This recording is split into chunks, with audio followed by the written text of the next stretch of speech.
Company law जो पूरा course है, स्ट्रक्चर है कंपनी लॉ का इन CS एग्जीक्यूटिव, उसका 10 मार्क्स का सिलेबस यहाँ पे आज हम लोग कवर करेंगे।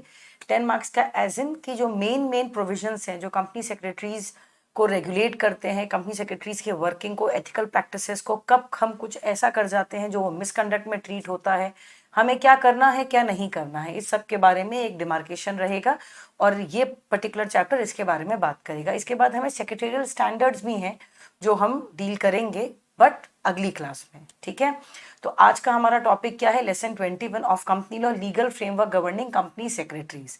ठीक है, क्लियर है इसके बारे में? अच्छा, जो बच्चे अब CSEET करके आए हैं उन बच्चों ने एक बार ये CSEET में भी पढ़ा है।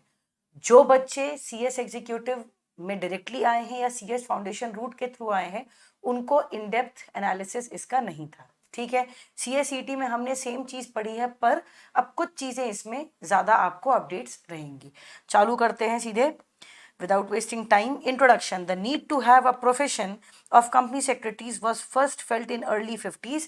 ये हमें पता है, अगर नहीं भी पता है जो CSET रूट वाले बच्चे नहीं हैं उनके लिए, कि जो अर्ली 50s था उस समय के एरा में ये देखा गया कि कंपनी सेक्रेटरीज इस प्रोफेशन की बहुत ज़्यादा ज़रूरत थी, डिमांड एज इन कि हमें ऐसे प्रोफेशनल्स की ज़रूरत है जो कॉरपोरेट डिसिप्लिन इनकलकेट कर सकें, ठीक है, जो एक्सक्यूज मी, जो बिजनेस पर्सन्स में या कॉरपोरेट एंटिटीज में कॉरपोरेट डिसिप्लिन इस चीज को क्या कर सके, इनकलकेट कर सकें। तो the government set up an advisory board. अब जब गवर्नमेंट को ये नीड फेल्ट हुई तो गवर्नमेंट को क्या लगा कि एक एडवाइजरी बोर्ड होना चाहिए, ठीक है, जो इन सारी चीजों के लिए सलाह मशवरा करेगा। तो the government set up an advisory board on a non statutory basis to help it in standardising the basic qualifications needed for manning the position of company secretaries. तो एक एडवाइजरी बोर्ड सेटअप किया गया जिसमें यह देखा गया या इस चीज को कि एक बेसिक क्या बोलना चाहिए, फैक्टर डिसाइड किया गया कि क्या वो क्वालिफिकेशंस होंगी या क्या कुछ आपके पास होना चाहिए जिससे आप एक कंपनी सेक्रेटरी बन सकते हैं, या पोजीशन ऑफ कंपनी सेक्रेटरी को फिल करने के लिए किसी के पास क्या क्वालिफिकेशन होनी चाहिए, ठीक है। Subsequently the department of corporate affairs conducting examination leading to government diploma in company secretaryship. तो अर्लियर क्या आया था, diploma in company secretaryship. Mark the beginning of the profession of company secretaries in a organised manner. तो सबसे पहले वो diploma के रूप में आया जिसको ऑर्गेनाइज्ड मैनर में लाया गया, जिससे देश में कंपनी सेक्रेटरीज की जरूरत या उनकी जो डिमांड है उसे पूरा किया जा सके। Later in the wake of substantial increase in the number of candidates the institute of company secretaries of India was set up. देखा गया कि ज़्यादा से ज़्यादा लोगों का इस तरफ रुझान आ रहा था, ज़्यादा से ज़्यादा लोग डिप्लोमा की तरफ इंटरेस्ट दिखा रहे थे, तो institute of company secretaries of India को सेटअप किया गया, जो कि एज अ कंपनी कब रजिस्टर हुआ, 4 अक्टूबर 1968 को, under section 25 of the companies act 1956। अब ये अर्लियर 1956 वाला एक्ट है, जो कंपनीज एक्ट हम पुराना पढ़ते थे, अभी फिलहाल हम कंपनीज एक्ट 2013 पढ़ते हैं, ठीक है। The work relating to company secretary's examination and all allied matters were taken over by the institute with effect from 1st January 1969। 1969 1 जनवरी से कंपनी सेक्रेटरीज के जो एग्जामिनेशन वगैरह थे वो भी किए जाने लग गए। इन 1980 the government move the company secretaries bill, और फाइनली 1980 में गवर्नमेंट ने कंपनी सेक्रेटरीज बिल पास किया, जिससे इंस्टीट्यूट को एक स्टैट्यूटरी बॉडी में कन्वर्ट किया गया। स्टैट्यूटरी बॉडी मतलब, बहुत बार बताया है वर्ड स्टैट्यूट का मतलब, स्टैट्यूटरी बॉडी मतलब जो कि रिटन लॉ की तरह पास हुई, विल ऑफ लेजिस्लेचर के थ्रू बेसिकली जो चीज जन्म जिसने लिया वो बना कंपनी सेक्रेटरीज का हमारा इंस्टीट्यूट, ठीक है। अब यहाँ पे जो ये आपको बॉक्स में दिया हुआ है, this is just for the knowledge, आपको पढ़ना हो तो आप एक बार पढ़ लेना, इस बेसिस पे क्वेश्चन नहीं पूछा जाएगा, ठीक है। Some legal terminologies and interpretation. अब हमको हमेशा से पता है कि कुछ लीगल टर्मिनोलॉजीज होती हैं जो कि किसी एक एरिया, या जैसे हम कहते हैं ना जार्गन जिसे कहते हैं, जैसे थर्मोमीटर डॉक्टर्स के द्वारा यूज किया गया एक इक्विपमेंट जिसको हम भी यूज करते हैं टू मेजर दी टेम्परेचर, उसको थर्मोमीटर कहते हैं। जब हम कहते हैं डिबेंचर, तो डिबेंचर का एक निश्चित मीनिंग होता है बिजनेस टर्मिनोलॉजी में। वैसे ही कंपनी सेक्रेटरीज एक्ट में भी कुछ ऐसी टर्मिनोलॉजीज हैं जो आपको as a student of company secretary, as a prospective member पता होनी चाहिए। ठीक है, तो according to section 21C of the Company Secretaries Act, company secretary means a person who is a member of the Institute of Company Secretaries of India. The role of company secretary is defined in various other legal enactments. अब company secretary के role को न केवल यहाँ जो act में लिखा गया है बल्कि अदर स्टैट्यूट्स या जो अदर एक्ट्स हैं, एक्ट्स मतलब यहाँ पे जो लॉज बने हैं उनमें भी कंपनी सेक्रेटरीज के इंपॉर्टेंस को डिफाइन किया गया है। किस तरह से डिफाइन किया गया है कंपनी सेक्रेटरी एक्ट खुद में, तो 2 सबसेक्शन 24 एज कंपनी सेक्रेटरी और secretary means a company secretary as defined in clause C of subsection 1 of section 2 of the company secretaries act 1980। Company secretaries को कंपनीज एक्ट में लिखोगे, इसको मेरे साथ, रुक जाओ, कंपनी सेक्रेटरीज को कंपनी सेक्रेटरीज लिखो। जब हम कंपनीज एक्ट में डिफाइन करते हैं, कंपनीज एक्ट 2013 में कंपनी सेक्रेटरी कहाँ डिफाइंड है, 2 सबसेक्शन 24 में। अब इसको याद करने का तरीका मैंने CSET के टाइम पे भी बताया था, 2 + 2 = 4, ऐसे याद रखना। मतलब 2 24 कैसे याद रखोगे, 2 + 2 भी 4 होता है, अंत का 4 है, ऐसे याद रख सकते हो। समझ रहे हो कि नहीं, चैट पे बताओ, नहीं तो मुझे समझेगा कैसे।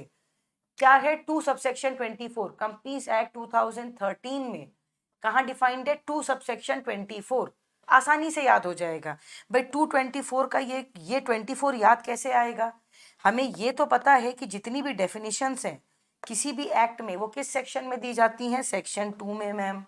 ये 24 याद आने के लिए याद रखना कि ये आना चाहिए अंत का 4। ठीक है, इतना, इस ऐसे कुछ वेज होते हैं, कुछ चाइल्डिश, कुछ बचकाने कुछ तरीके होते हैं जिससे आप कुछ चीज़ों को याद रख लेते हो। ठीक है भाई, ये हमको याद हो गया। अब मेन जो एक्ट है कंपनी सेक्रेटरीज एक्ट, उसके कौन से वाले सेक्शन में डिफाइंड है, ये तो भाई कंपनीज एक्ट में डेफिनेशन दी हुई है कंपनी सेक्रेटरी की।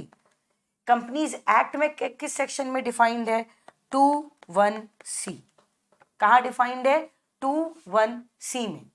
ठीक है, सेक्शन 2 सबसेक्शन 1 क्लॉज C में डिफाइंड है। कैसे याद रख सकते हो, C कौन सा अल्फाबेट आता है, तीसरे नंबर का, 2 + 1 क्या होता है, 3, बात खत्म।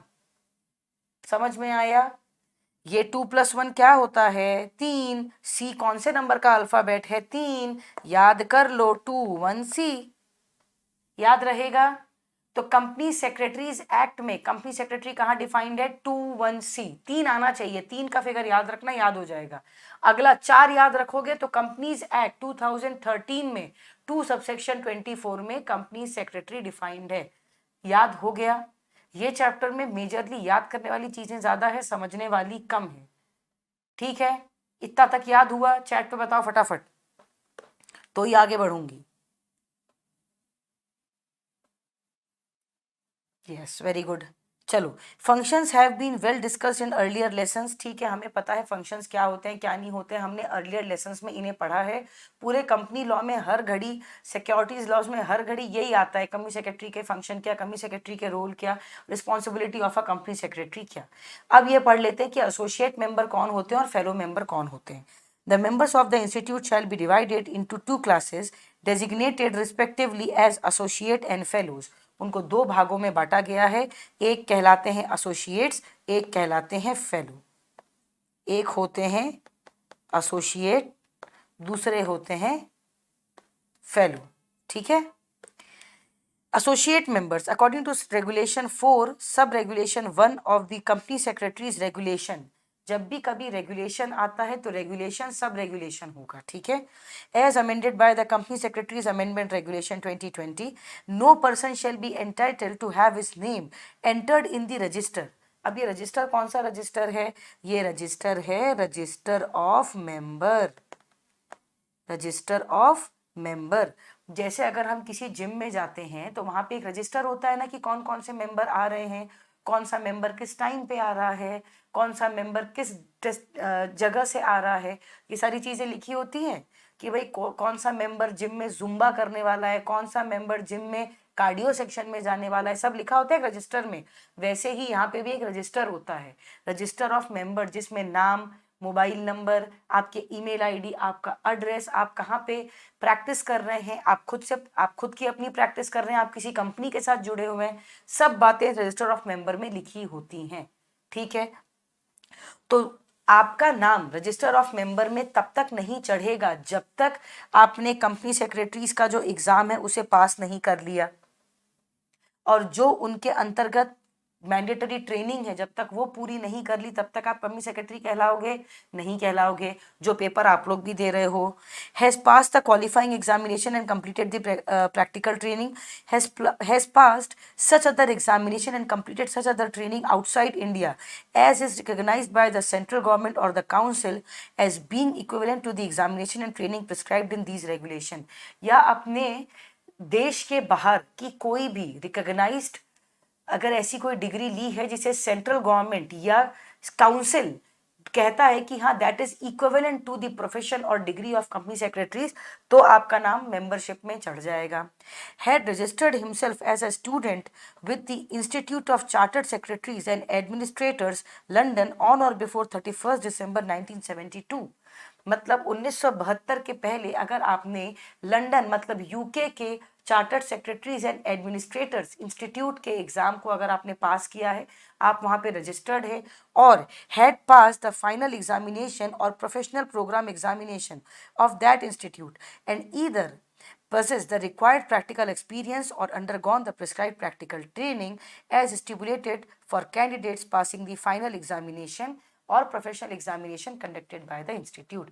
हमारे जो इंस्टीट्यूट है वो जो एग्जामिनेशन लेते हैं और वो जो ट्रेनिंग लेते हैं, ऐसा ही अगर आपने एग्जामिनेशन और ट्रेनिंग 1972 के पहले 1972 के पहले अगर institute of chartered secretaries and administrators London में जो है, यूके में जो है, अगर वहाँ आपने पास किया और वहाँ पे अगर आपने प्रॉपर ट्रेनिंग ली है तो आपका नाम यहाँ पे एडमिट हो सकता है। जो कि एक इंडियन सिटीजन हो लेकिन पर्सन रेसिडेंट आउटसाइड इंडिया हो। सिटीजन तो इंडिया का है पर रहता कहाँ है, बाहर रहता है। As defined in clause W of section 2 of the FEMA foreign exchange management act, एक एक्ट लगता है जो आपको EBCL सेकेंड ग्रुप में एक चैप्टर है फेमा। फेमा सिर्फ एक चैप्टर नहीं है, फेमा एक पूरा ज्ञान का सागर है, वो जब पढ़ेंगे तब बात करेंगे, पर अभी इतना याद रखना है कि 2 क्लॉज W में लिखा हुआ है फेमा में कि पर्सन रेसिडेंट आउटसाइड इंडिया कौन लोग होंगे। तो and has become a member of the institute of chartered secretaries and administrator London after passing the qualifying examination.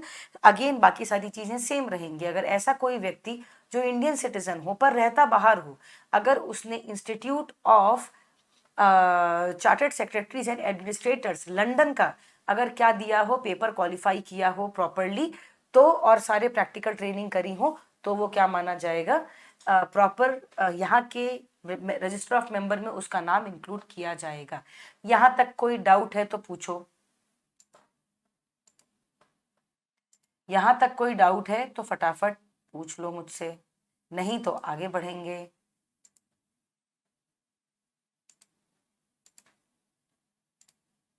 No doubt, very good. अगले हैं फेलो मेंबर्स। ये तो हो गए एसोसिएट मेंबर्स। अब फेलो मेंबर्स आप कम बन जाते हैं, ये देखते हैं। According to regulation 4 sub regulation 2 of the company secretaries regulation as amended by the company secretaries amendment regulation 2020, no person shall be entitled to have his name registered in the register as a fellow। मतलब आप fellow की तरह आपका नाम तब तक नहीं enter किया जाएगा जब तक आप नीचे निम्नलिखित दिए पॉइंट्स को क्वालिफाई नहीं करते। तो सबसे पहला was a fellow including honorary fellow of the dissolve company immediately before the commencement of the act. जो जब कंपनी सेक्रेटरीज ये एक बॉडी जब एक कंपनी की तरह थी, जो अभी हमने पढ़ा था इसकी हिस्ट्री में, उसके डिसोल्यूशन के ठीक पहले अगर आप फेलो मेंबर की तरह रजिस्टर्ड थे उस कंपनी में, तो आप यहाँ पे फेलो की तरह ट्रीट किए जाएंगे। Was admitted as a fellow under the earlier regulation. Earlier regulation company secretaries के स्टैट्यूटरी बॉडी, इस इंस्टीट्यूट के स्टैट्यूटरी बॉडी बनने के पहले जो एक्ट था उसमें अगर आप क्या थे, फेलो की तरह एडमिटेड थे। is an associate and had been in continuous practice in India as a company secretary for at least 5 years। मतलब आप एक एसोसिएट मेंबर हैं और आप 5 साल तक एज अ कंपनी सेक्रेटरी क्या कर रहे हैं, इंडिया में प्रैक्टिस कर रहे हैं। हाईलाइट कर लो, 5 सालों के लिए से ज़्यादा अगर आपने इंडिया में as a company secretary practice की है तो क्या होगा, आप फेलो की तरह ट्रीट किए जाएंगे। Is an associate for a continuous period of not less than 5 years and possesses such qualifications or practical experience as may be determined by the council. और आप एसोसिएट है कंटिन्यूस 5 years के लिए और आपके पास वो प्रैक्टिकल क्वालिफिकेशंस या वो प्रैक्टिकल ट्रेनिंग आपके पास है, वो प्रैक्टिकल एक्सपीरियंस आपके पास है, जिससे आप क्या होते हैं, एक कंपनी सेक्रेटरी की तरह क्वालिफाई होते हैं, तो आपको फेलो की तरह एडमिट किया जाएगा। No associate member shall be admitted as a fellow member if the as a member of the institute if. आप एसोसिएट मेंबर की तरह रजिस्टर ऑफ मेंबर में एंटर नहीं किए जाओगे अगर आपने कोई प्रोफेशनल मिसकंडक्ट किया है, आपने कोई ऐसा कार्य किया है जिसके लिए आप गिल्टी ठहराए गए हो, तो आप क्या नहीं हो सकते, एसोसिएट मेंबर की तरह एंट्री आपकी नहीं हो सकती, आपका नाम रजिस्टर ऑफ मेंबर्स में चढ़ाया नहीं जाएगा। या अगर उसने professional development credit hours PDCH professional development credit hours अगर आपने जो इंस्टीट्यूट के द्वारा मैंडेटरीली आपको पूरे करने होते हैं, अगर आपने वो पूरे नहीं किए हैं तो भी आपका नाम नहीं एंटर किया जाएगा। समझ में आया, क्लियर हुआ? कोई डाउट है तो पूछो, एक बार इसको रीड करो, ये जो पोर्शन है इसको रीड करो।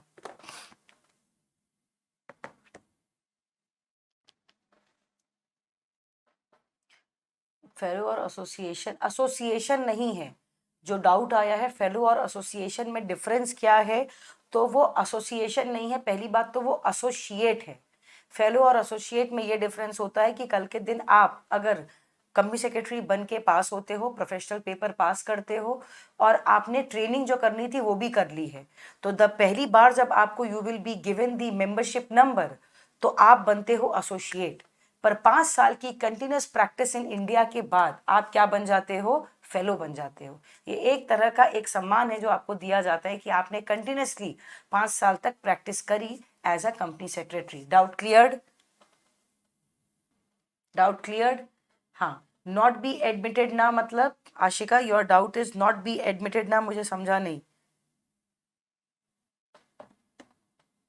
कि यहाँ पे जब अगर कोई प्रोफेशनल, अच्छा इसके लिए पूछ रही हूँ, अगर कोई प्रोफेशनल मिसकंडक्ट होता है, कोई गिल्टी कर मतलब कोई ऐसा मान लो तुमने कुछ गलत अगर काम किया, कुछ गलत साइन किया, कुछ गलत सलाह अपने क्लाइंट को दी जिससे एम्बेजलमेंट हुआ, या आपने कुछ करप्शन के टूवर्ड्स किसी कंपनी को बढ़ने के लिए आगे अगर ऐसा सजेशन दिया है विच इज़ नॉट गुड, तो ये आपके लिए क्या है, मिसकंडक्ट है।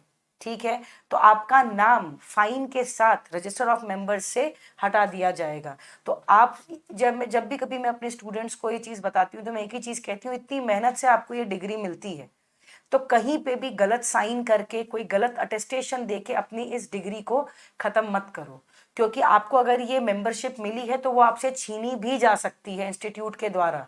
इंस्टीट्यूट के पास ये पावर है, राइट? वो कैसे छीनी जाएगी, अगर आपने कुछ मिसकंडक्ट किया है और अगर आपने कुछ गलती करी है तो। ठीक है, कोई डाउट?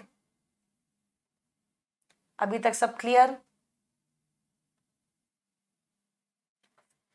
चलो next point, certificate of practice. A member is entitled, अब दो चीजें होती हैं, एक होते हैं जो लोग एम्प्लॉयमेंट में होते हैं, कुछ कंपनी सेक्रेटरीज, और कुछ कंपनी सेक्रेटरीज प्रैक्टिस में होते हैं। तो जैसे आपने कई बार सुना होगा कि जैसे मैं भी एक प्रैक्टिसिंग कंपनी सेक्रेटरी हूँ, ठीक है, तो मैं प्रैक्टिसिंग कंपनी सेक्रेटरी हूँ, इसका मतलब क्या कि मैं कहीं एम्प्लॉयड नहीं हूँ, करेक्ट। मैं अगर किसी कंपनी के साथ एसोसिएटेड होती हूँ, उनके पेरोल में होती हूँ, तो मैं एम्प्लॉयमेंट में कहलाती हूँ। पर अगर मैं सर्टिफिकेट ऑफ प्रैक्टिस ऑब्टेन कर रही हूँ, इसका मतलब कि मैं इंडिविजुअली या किसी कंपनी सेक्रेटरी के साथ पार्टनरशिप करके क्या कर रही हूँ, कंपनी सेक्रेटरी के प्रोफेशन की प्रैक्टिस कर रही हूँ, मतलब मेरा वो एक इंडिपेंडेंट बिजनेस या मेरा इंडिपेंडेंट प्रैक्टिसिंग ऑफ प्रोफेशन कहलाएगा। ठीक है, तो a member is entitled to continue the practice of company secretary whether in India or elsewhere only after obtaining a certificate of practice. मैं सर्टिफिकेट ऑफ प्रैक्टिस ऑब्टेन करने के बाद ही क्या कर सकती हूँ, as a company secretary practice कर सकती हूँ। ठीक है, exactly. Deemed to be in practice. A member of the institute shall be deemed to be in practice when individually or in partnership with one or more members of the institute in practice or in partnership with members of such other recognized professions as may be prescribed, he, in consideration of remuneration received or to be received. अब dimming fiction क्या होता है, जब कोई चीज मान ली जाती है। तो मैं प्रैक्टिस में कब हूं ये मान ली जाऊंगी, जब अगर मैं engages himself in the practice of profession of company secretary to or in relation to any company। अगर मैं अपने आप को कंपनी सेक्रेटरी के प्रोफेशन को प्रैक्टिस करने के लिए एंगेज करती हूँ तो। दूसरा, offers to perform or perform services in relation to promotion, forming, incorporation, amalgamation, reconstruction, reorganisation or winding up of companies. ये सारे चैप्टर्स पढ़ाए मेधास सर ने, पढ़े होंगे भाई। कंपनी बनाना, कंपनी का अमालगमेशन, कंपनी का रिकंस्ट्रक्शन, अभी हमने कुछ दिनों पहले पढ़ा था रीऑर्गेनाइजेशन, कंपनी को बंद कर देना। अगर ये सारी सर्विसेज मैं परफॉर्म कर रही हूँ, अगर मैं आपको ये सर्विसेज परफॉर्म आपके लिए करती हूँ या ऑफर टू परफॉर्म करती हूँ, तो मैं क्या हूँ, अपने आप को कंपनी सेक्रेटरीज के प्रोफेशन में एंगेज कर रही हूँ, ये माना जाएगा। Offers to perform or perform such services as में बी परफॉर्म्ड बाय, ये सारे फंक्शंस जो भी व्यक्ति परफॉर्म कर रहा है किसी कंपनी के रिलेशन में, किसी ऑर्गेनाइजेशन के रिलेशन में, तो क्या माना जाएगा कि I am practising as a company secretary. ये बहुत सिंपल चीज़ें हैं, issue house, share and stock broker, secretarial auditor, consultant et cetera, ये आप लोग पढ़ सकते हो। जब हम लोग सिक्योरिटीज लॉस पढ़ेंगे ना, तब हम लोग शेयर ट्रांसफर एजेंट कौन होते हैं, इन सब के बारे में पढ़ेंगे। As of now we are concentrating on company secretaries, not on these particular terminologies, right. holds himself out to the public as a company secretary in practice। अगर हम जनरल पब्लिक को ये चीज़ बता रहे हैं कि हम क्या हैं, as a company secretary practice कर रहे हैं, तो हम कंपनी सेक्रेटरी की तरह डीम किए जाएंगे। हम ऐसी प्रोफेशनल सर्विसेज या असिस्टेंस रेंडर करते हैं जो कि practising of the profession of company secretary से रिलेटेड माना जाता है। हम ऐसे डिटेल्स में है जो कि हमें एज अ कंपनी सेक्रेटरी दुनिया के आगे प्रोनाउंस करता है, तो हम क्या डीम किए जाएंगे, that we are practising as a company secretary। Rendered such other service as in the opinion of the council or may be rendered by a company secretary in practice। या council के opinion में हर ऐसा काम जो कि एक company secretary कर सकता है, अगर ऐसा लगता है तो आप कंपनी सेक्रेटरी की तरह प्रैक्टिस कर रहे हैं, ये माना जाएगा। ये प्रोविजन क्यों लाया गया होगा, आप सोच रहे हो कि मैम डीमिंग फिक्शन मान दिया गया, प्रोविजन क्यों लाया गया होगा, ऐसी क्या जरूरत पड़ी होगी। तो वो इसलिए है क्योंकि कई बार ऐसे भी इंसिडेंसेस देखे गए हैं, not only in CS but in CMA and CA as well, कि लोग company secretaries, chartered accountants, cost and management accountants नहीं थे, but they are just showing off like they are company secretaries. तो अगर आप ऐसा शो ऑफ भी कर रहे हो तो आपको डीमिंग फिक्शन में इंक्लूड कर लिया जाएगा। और अगर आप किसी व्यक्ति को छलते हो, किसी व्यक्ति को गलत सलाह दे रहे हो, किसी व्यक्ति के साथ आप खेल खेल रहे हो, आपने उसको ये कह दिया कि मैं तो कंपनी सेक्रेटरी हूँ, या आप ऐसे बिहेव कर रहे हो as if you are a company secretary, तो आपको as good as company secretary treat किया जाएगा। पर अगर आपके पास वैलिड मेंबरशिप नहीं रही, कि आप एज अ कंपनी सेक्रेटरी कैसे कह सकते हो, जब तक आपके पास मेंबरशिप नहीं है तब तक आप अपने नाम के आगे ये 2 लेटर नहीं लगा सकते।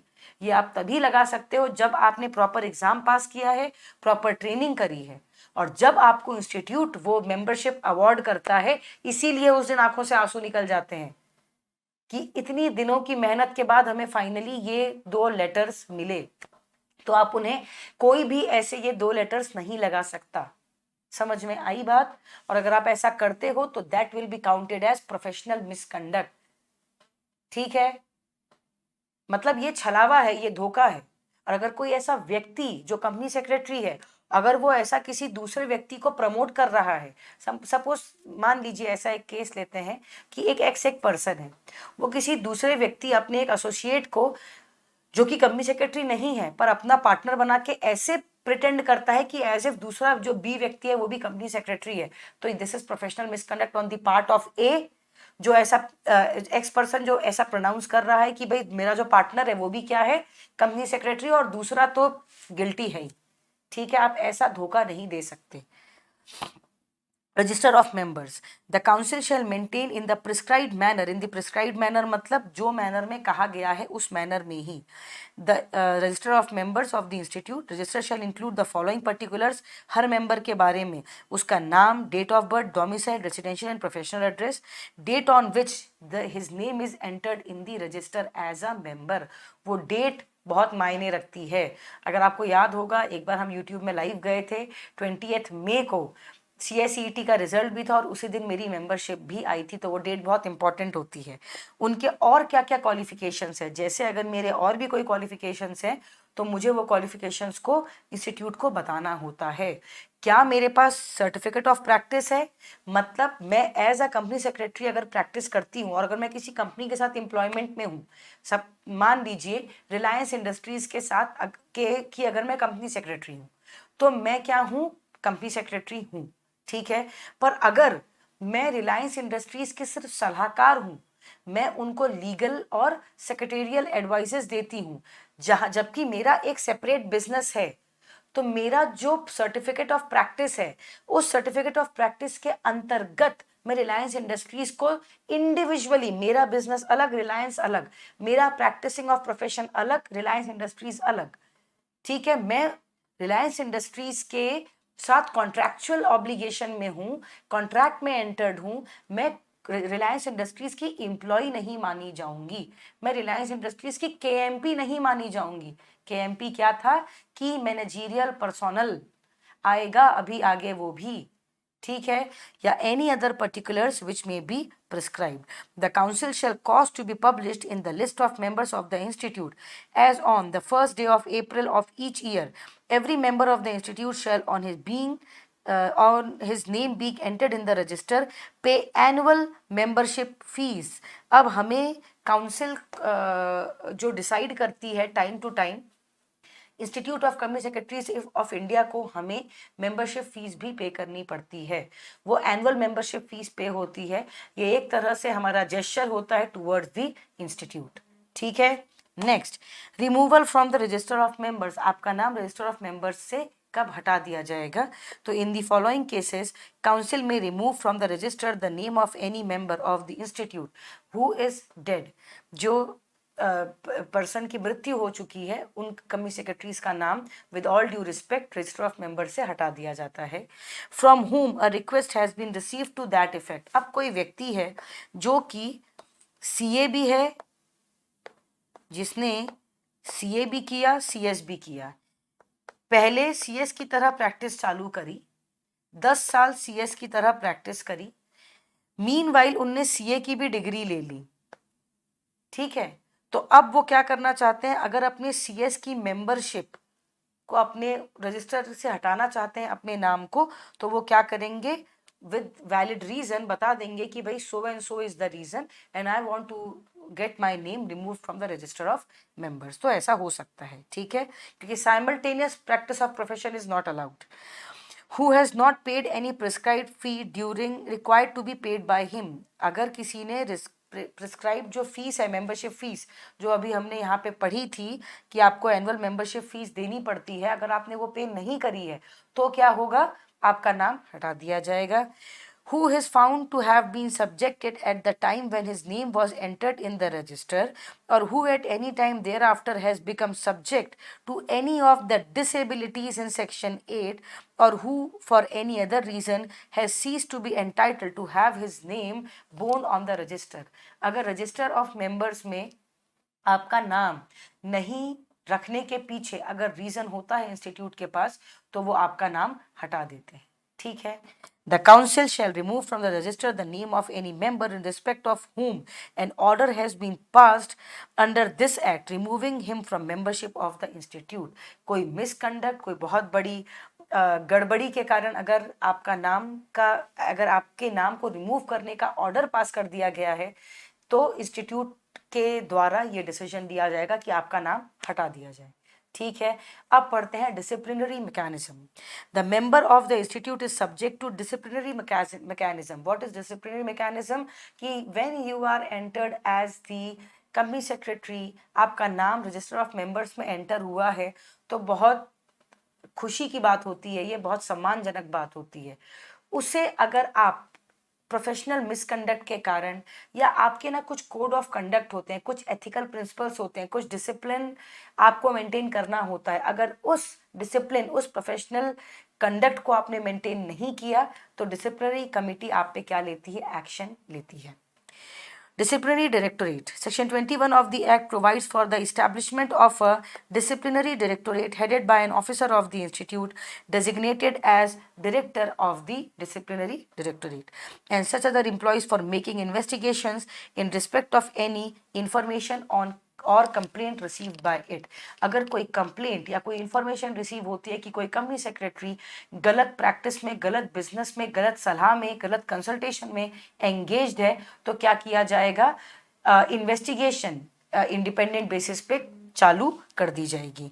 On receipt of any information or complaint along with the prescribed fee, the director shall arrive at a prima facie opinion on the occurrence of the alleged misconduct after due investigation. अगर ये feel होता है, अगर ये महसूस होता है, दिख रहा है, देयर आर एविडेंसेस कि कुछ गड़बड़ हुई है, तो अलीज्ड मिसकंडक्ट के ओपिनियन पे वो पहुंच जाते हैं। ठीक है, the disciplinary directorate shall follow such procedure as may be specified to make investigations under the act. Act के अंतर्गत जो इन्वेस्टिगेशन करने के लिए जो भी इन्वेस्टिगेशन के प्रोसीजर्स बताए गए हैं, उन्हें फॉलो करेगी disciplinary directorate. Where the director is of the opinion that a member is guilty of any professional or other misconduct mentioned in the first schedule, the matter shall be placed before the board of discipline. अगर director को ये feel होता है कि कोई ऐसा member है जो गिल्टी है किसी मिसकंडक्ट के लिए, तो वो बोर्ड के सामने उस मैटर को क्या कर देंगे? प्लेस कर देंगे। Where the director is of the opinion that the member is a guilty of any professional misconduct mentioned in the second schedule or in both the schedule। भाई पहले वाले में क्या था? फर्स्ट शेड्यूल में कोई गलती पाई गई थी, दूसरे में सेकेंड शेड्यूल, अब ये शेड्यूल्स बटे हुए हैं, बाद में इसके बारे में डिस्कशन करेंगे, या सेकेंड या first schedule, both the schedules में मैटर अगर फॉल हो रहा है, तो the matter shall be placed before the disciplinary committee. तो फिर कमिटी के सामने मैटर रख दिया जाएगा। तो फर्स्ट शेड्यूल होगा तो क्या होगा? बोर्ड ऑफ डिसिप्लिन के सामने मैटर जाएगा। दोनों शेड्यूल होंगे या सेकंड शेड्यूल होगा तो बिफोर दी डिसिप्लिनरी कमिटी जाएगा। कोई डाउट? यहां तक कोई doubt?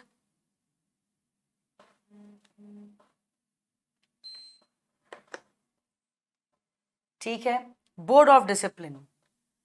The Board of Discipline shall be constituted by the Council of the Institute under Section 21A of the Companies Act। अभी हमने दो चीज़ें पढ़ी थी, एक बोर्ड ऑफ डिसिप्लिन था और एक डिसिप्लिनरी कमिटी था। अभी पहले बोर्ड ऑफ डिसिप्लिन क्या होता है इसको देखते हैं। The board of discipline shall follow summary disposal procedure, मतलब फटाफट जल्दी, समरी मतलब प्रिसाइज वे में क्या किया जाएगा? मैटर को डील किया जाएगा जो भी मिसकंडक्ट हुआ है, जो कि फर्स्ट शेड्यूल के अंतर्गत हुआ है। ठीक है, अभी हमने पढ़ा था जो कि फर्स्ट शेड्यूल के अंतर्गत हुआ है। Where the board of discipline is of the opinion that a member is guilty of a professional or other misconduct mentioned in first schedule, ठीक है, shall afford to the member, एक बार member को opportunity of being heard दिया जाएगा, मतलब member को एक बार मौका दिया जाएगा बोलने का, अपनी बातें रखने का, कि अगर उनने ऐसा मिसकंडक्ट किया तो क्यों किया, उनको एक बार हमें मौका देना पड़ेगा। ये हमारे फंडामेंटल राइट्स के अंदर लिखा हुआ है कि हमें उस पर्सन को एक बार अपनी बात कहने का मौका दिया जाए। ठीक है, of being heard before making any order against him and may thereafter take any or one of the following actions। और एक बार उनको सुनने के बाद, मेंबर को सुनने के बाद any of the following actions लिए जाएंगे, जैसे reprimand the member, remove the name of the member from the registered up to a period of 3 months। 3 महीने के लिए मेंबर का नाम क्या कर दिया जाएगा? रजिस्टर से हटा दिया जाएगा 3 महीने के लिए। impose such fine as it may think fit which में एक्सटेंड टू ₹1 लाख, और ऐसी कुछ पेनल्टी भी इम्पोज की जा सकती है which is maximum up to ₹1 lakh.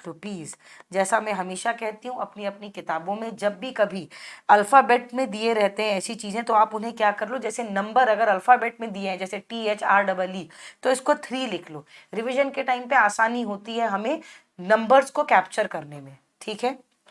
The director discipline shall submit before the board of discipline all information and complaints where he is of the opinion there is no prima facie case, and the board of discipline may, if it agrees with the opinion of the director, close the matter, or in case of disagreement may advise the director to further investigate the matter। अब यहाँ पे दो बातें होती हैं। अगर board of director को लगता है कि फर्दर इन्वेस्टिगेशन के लिए कुछ नहीं है, ऐसा कॉन्क्रीट कुछ नहीं मिल रहा है, या जो इन्फॉर्मेशन और कंप्लेंट है उनके बेसिस पे जो ओपिनियन लेना था वो ले लिया गया है, तो वो मैटर को क्लोज कर देंगे आफ्टर गिविंग जो भी उनको डिसीजन देना है। और अगर ऐसा लगता है कि मैटर में और भी कुछ है जो देखा जाना चाहिए, तो जो डायरेक्टर हैं उन्हें एडवाइस करती है बोर्ड ऑफ डिसिप्लिन। मतलब बोर्ड ऑफ डिसिप्लिन एडवाइस कर रही है डायरेक्टर को। डायरेक्टर कौन है भाई? डिसिप्लिनरी कमिटी का जो डिसिप्लिनरी डायरेक्टोरेट है उनका जो डायरेक्टर है उसे क्या कर रही है? एडवाइस कर देती है कि अगर आपको फर्दर मैटर को इन्वेस्टिगेट करना है तो कर लीजिए, ठीक है। अब डिसिप्लिनरी कमिटी कौन होती है ये देख लेते हैं। According to section 21B, a disciplinary committee shall be constituted by the council. A disciplinary committee shall consist of the president or vice president of the council as the presiding officer। मैंने बहुत बार बताया है presiding officer कौन होते हैं। Who is a presiding officer? Presiding officer वो होते हैं जो किसी जगह को, किसी पोस्ट को कुछ समयावधि के लिए प्रिसाइड करके रखते हैं, उसको ऑक्यूपाई करके रखते हैं, ताकि जो अथॉरिटेटिवली जो काम वहां से होना है वो किया जा सके। जैसे यहाँ पे जो प्रेसिडेंट है या वाइस प्रेसिडेंट है ऑफ द काउंसिल, वो प्रिसाइडिंग ऑफिसर की तरह क्या करेंगे? एक्ट करेंगे। And 2 members to be elected from amongst the members of the council and 2 members to be nominated by the central government from amongst the person of eminence, जिनको law, economics, business, finance और accountancy ऐसी field में क्या हो? Knowledge हो या उनकी expertise हो, ठीक है। द काउंसिल में constitute more disciplinary committees as and when it considers necessary. ये डिपेंड करता है, अगर मैटर्स बहुत ज़्यादा ऐसे मैटर्स हैं जिसके लिए और डिसिप्लिनरी कमिटीज चाहिए तो और कमिटीज बना दी जाएंगी। अगर ऐसा है कि एक में काम हो रहा है, 2 में काम हो रहा है, तो उतने तक ही रेस्ट्रिक्टेड रखा जाएगा, ठीक है। Where the disciplinary committee is of the opinion that a member is guilty of a profession or other misconduct mentioned in the second schedule or both the first and the second schedule। अभी ऊपर से पढ़ के आए हम ये कि disciplinary committee के पास मैटर कब जाएगा? जब सेकेंड स्केड्यूल में कोई दिक्कत हो जाए या first or second schedule both में। It shall afford to the member an opportunity of being heard, making an order against him and may thereafter take any one of the following action. मतलब एक बार again opportunity of being heard दिया जाएगा और निम्नलिखित इन तीनों में से या एक या तो कॉम्बिनेशन में आपको क्या किया जाएगा? आपके खिलाफ ऑर्डर दे दिया जाएगा। तो उसमें क्या क्या होगा? Reprimand the member, remove the name of the member from the register permanently, या तो परमानेंटली आपका नाम हटा दिया जाएगा अगर मिसकंडक्ट बहुत बड़ा है, या उस पीरियड के लिए जो डायरेक्ट कमिटी को ठीक लगता है। Impose such fine as it may think fit which में एक्सटेंड टू ₹5 lakhs, और आप पे फाइन इम्पोज किया जाएगा जिसका मैक्सिमम जो अमाउंट है वो क्या होगा? 5 lakhs हो सकता है। समझ में आया? यहाँ तक कोई डाउट है तो पूछो। Authority, disciplinary committee, board of discipline and director to have powers of civil court, ठीक है। इनको पावर्स कैसी रहेंगी? सिविल कोर्ट की तरह रहेंगी। Section 21C provides that for the purpose of an inquiry under the provisions of this act, the authority, the disciplinary committee, board of discipline and the director shall have the same powers as are vested in a civil court under the Code of Civil Procedure 1908। मतलब याद करो, मैंने तुम लोगों को ये चीज रटने बोली थी, ये सेम चीज हर जगह आएगी, ये सिक्योरिटीज लॉज में भी आएगी। Summoning and enforcing the attendance of any person, discovery and producing of any document. कोई एफिडेविट की कोई डॉक्यूमेंट आप रिसीव करते हो तो उसको एफिडेविट के बेसिस पे क्या करोगे? आप डॉक्यूमेंट को रिसीव करोगे। याद है ये 5 पॉइंट मैंने कहे थे रटने के लिए? वहां पे जो 5 पॉइंट थे याद आ रहे हैं? सेम चीज हमें इसमें भी गई हुई है, अदर एक्ट्स में भी, अदर स्टैट्यूट्स में भी गई हुई है, और सिक्योरिटीज ऑन सेम पॉइंट्स आएंगे। ठीक है, तो क्या क्या है? Summoning and enforcing the attendance of any person, discovery and production of any document, और कोई भी एविडेंस को आप ओथ में एफिडेविट के रूप में रिसीव कर सकते हो। For the purpose of sections 21, 21A, 21B, 21C, 22, member of institute includes a person who was a member of the institute on the date of the alleged misconduct। अच्छा, एक चीज समझना यहाँ पे, इन सेक्शंस की एप्लीकेबिलिटी में जब हम मेंबर ऑफ द इंस्टीट्यूट की बात करते हैं कि भाई मेंबर कौन, तो मेंबर वो पर्सन है जो मेंबर की तरह इंक्लूड किया जाता है, जो मेंबर की तरह इंक्लूडेड था जिस टाइम पे अलीज्ड मिसकंडक्ट हुआ था।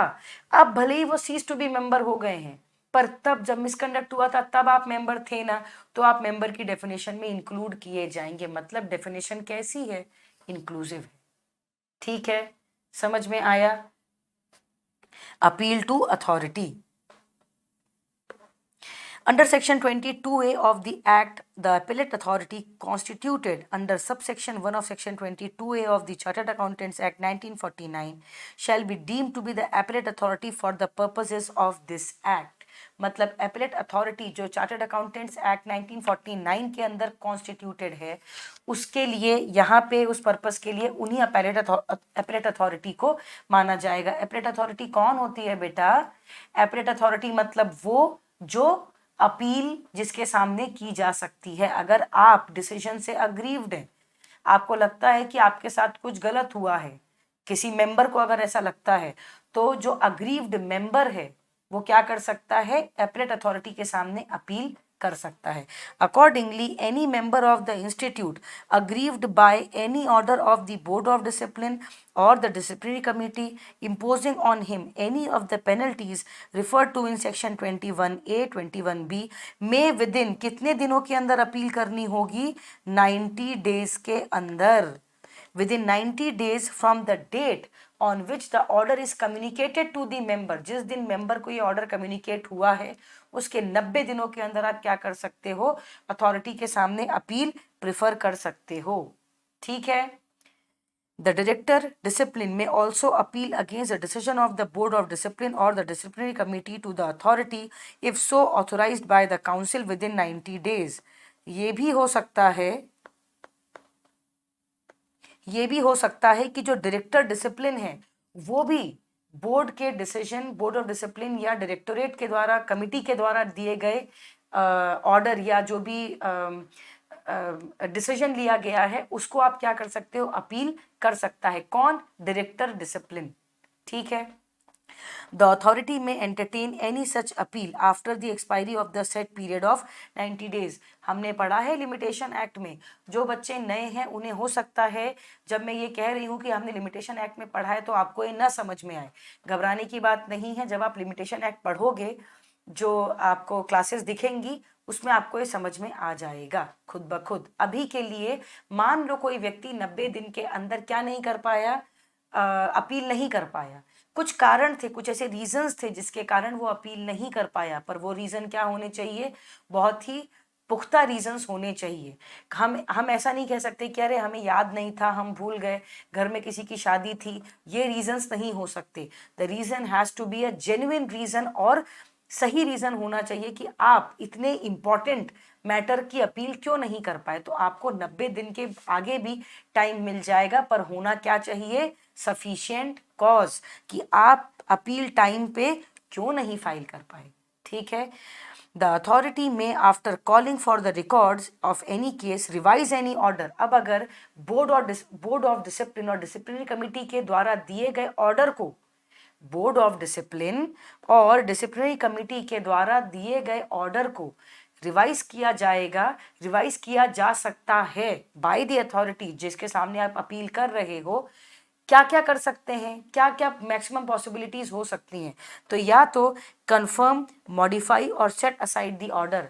पढ़ा है हमने ये सीआरपीसी में, याद आ रहा है कि या तो ऑर्डर क्या हो जाएगा? कंफर्म कर दिया जाएगा। मतलब डिसिप्लिनरी कमिटी ने जो ऑर्डर आपको दिया उसे सही माना जाएगा, या तो डिसिप्लिनरी कमेटी या बोर्ड ऑफ डिसिप्लिन ने जो भी ऑर्डर दिया उसे मॉडिफाई कर दिया जाएगा, या उनके द्वारा, इन दो बॉडीज के द्वारा दिए गए ऑर्डर को सेट असाइड करके जो अथॉरिटी है जिसके सामने अपील करी है वो कोई नया ऑर्डर दे देगी ऑल टुगेदर। तो 3 पॉसिबिलिटी हो सकती हैं। क्या क्या हो सकती हैं भाई? या तो जो बोर्ड ऑफ डिसिप्लिन है और डिसिप्लिनरी कमेटी है उनके द्वारा दिए गए ऑर्डर को क्या कर दिया जाएगा? कंफर्म, जो उनने कहा है सही कहा है। जो अपीलेट अथॉरिटी है जिसके सामने आपने अपील करी है उसने ये कह दिया नहीं ऑर्डर सही था, या तो अपीलेट अथॉरिटी उनके द्वारा दिए गए ऑर्डर को क्या कर देगी? मॉडिफाई कर देगी, या तो सेट असाइड कर देगी। ठीक है। और इसके साथ साथ पेनल्टी के रिलेशन में वो क्या क्या कर सकती हैं?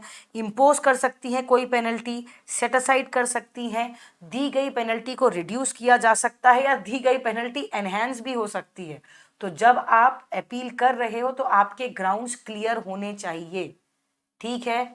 remit the case to the board of discipline or disciplinary committee for such further inquiry as the authority considers proper in the circumstances of the case, या कोई भी वो ऑर्डर अथॉरिटी पास कर देगी जो उनको ठीक लगती है या सही लगती है। ठीक है। किसी भी ऑर्डर को देने के पहले, किसी भी डिसीजन को देने के पहले अपीलेट अथॉरिटी एक बार opportunity of being heard parties को देगी। उनने सिर्फ प्राइमा फेसी पढ़ लिया, प्राइमा फेसी मतलब on the face of it, जो उन्हें लग रहा है कि हाँ भाई एक बार डॉक्यूमेंट को पढ़ के ये देख लिया, हाँ ये चीजें हैं। अब अपीलेट अथॉरिटी को कुछ अंडरस्टैंडिंग हुई, कुछ क्लैरिफिकेशंस लगे, तो आप लोग क्या, आपने क्या किया? आप दोनों पार्टीज को बुलाया गया, बोर्ड ऑफ डिसिप्लिन को भी बुलाया गया कि भाई आपको क्यों लगा कि इस मेंबर को इतनी हार्श पेनल्टी दी जानी चाहिए, आप अपने रीजंस बताइए। अब अगर उनके अगेंस्ट मेंबर ये कहता है कि मेरे कारण ऐसे थे, या जो भी मैंने किया वो इन प्रेशर्स या इन दबाव के कारण किया, तो ऐसे में अपीलेट अथॉरिटी आपकी बात सुन के, समझ के, इन सारे मैटर्स में से कोई एक तरीके का डिसीजन आपको दे देगी। कोई डाउट? कोई भी प्रकार का डाउट? आयुष इज सेइंग कि खुद के हाथ क्लीन होने चाहिए। एग्जैक्टली जब भी कभी हम जस्टिस के लिए अगर सामने आ रहे हैं, अगर हम ये कह रहे हैं कि अब जैसे आपने देखा होगा क्रिकेट में कई बार फॉल्स अपील होती है, क्रिकेट में कई बार फॉल्स अपील होती है, बहुत ज्यादा फॉल्स अपील के लिए क्या हो जाती है? पेनल्टी। ठीक है। तो एक पहली बात तो अपील क्या होती है? अंपायर को बॉलर कहता है कि भाई मैंने देखा ऐसा हुआ है, आप एक बार मेरी बात सुनिए, तो वो अपील कराता है ना, हाउस दैट चिल्लाते हैं जो, वो अपील कहलाता है। पर फॉल्स अपील सही है क्या? नहीं, फॉल्स अपील से बैट्समैन पे प्रेशर पड़ता है। करेक्ट, ये इतना तो पता होगा रूल। तो ज्यादा अगर आप फॉल्स अपील करते हो तो आपको वो मिसकंडक्ट का पार्ट माना जाता है आपके पार्ट में। करेक्ट। सेम चीज यहाँ पे भी होती है, जब अगर आप अपील कर रहे हैं तो अपील करते टाइम पे आपके हैंड्स क्लियर होने चाहिए, आपका पॉइंट क्लियर होना चाहिए। ठीक है। अब certain provisions relating to misconduct under the company secretaries act 1980, ये आपको याद करना है। इसमें समझाने वाली कोई भी बात नहीं है, ये पूरा आप क्या करोगे? याद कर लोगे। मेरा अगर मानोगे तो part 1 of first schedule, part 2 of first schedule, part 3 of first schedule, ये बहुत आसान है। ये लाइन कॉमन रहनी है। मिसकंडक्ट है in relation to company secretaries in practice, misconduct in relation to members of the institute in service, misconduct in relation to member of the institute generally. तो part 1, part 2, part 3 तो cover हो गया जो कि first schedule के हैं। Other misconduct part 4 में दिए हुए हैं। Professional misconduct part 1 of the second schedule में दिए हुए हैं। तो इनमें से मिनिमम कोई भी 5 तो याद कर लेना। ठीक है, आपके लिए फायदेमंद रहेगा। हो सके तो पूरे याद कर लो, नहीं हो रहा है तो कोई बात नहीं। ठीक है, समझाने वाला इसमें कुछ भी नहीं है, सब रटने वाला पार्ट है। चलो अब एक छोटा सा ब्रेक ले लो। कितना क्या हो गया है, कितना बज गया है भाई? चलो एक काम करो, 5 मिनट का ब्रेक ले लो, पानी वानी पी के आओ, तब तक मैं भी पानी पी लेती हूँ। ठीक है, उसके बाद वापस से हम लोग मिलते हैं। ठीक है,